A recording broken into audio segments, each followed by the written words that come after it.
জগন্নাথ কথা দিয়েছে তিনি রাজপথে বের হবে সকলকে দর্শন দিতে। বলরাম তো মাঝখানে ঢুকে গেল, কিন্তু সে আগে যায় কেন?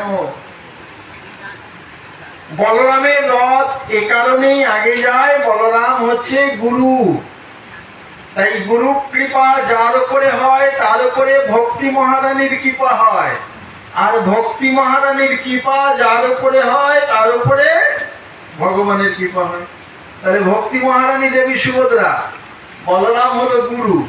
তাহলে আগে গুরু, তারপরে ভক্তি, তারপরে ভগবান। ভক্ত, ভক্তি, ভগবান। তাহলে ভক্ত আর ভগবানের মাঝখানে ভক্তি। তাহলে বলরামের রথটা আগে যাচ্ছে। বলরামের রথের চাকা কটা? হ্যাঁ, কে জানেন মা? কটা চাকা বলেন না, সংকোচ কিসের? হ্যাঁ, 16টা। বলরামের রথের চাকা হলো 14টি।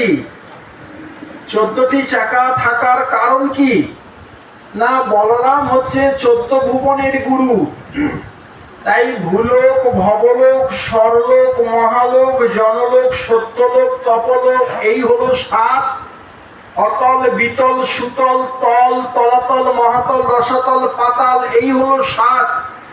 এই 14টা ভুবনকে ইঙ্গিত করে 14টি চাকা। বলরাম 14 ভুবনের গুরু, তাই 14 ভুবনের গুরু বলরামের 14টি চাকা 14 ভুবনকে ইঙ্গিত করে। এই কারণে বলরামের রথের একটা নাম আছে, নাম কি জানেন? তালধ্বজ। আবার তার রথের আর একটা নাম আছে হলধ্বজ।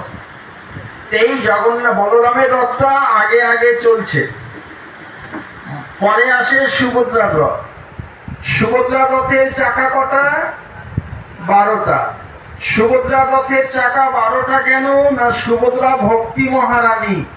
তাই 12টা মাস আমাদের ভক্তি অঙ্গ যাজন করতে হয়। একদিন করলাম, 6 মাসে আর সাধু সঙ্গ নাই, ভাগবত সঙ্গ নাই, তাহলে ভক্তি ধরে রাখতে পারবো না।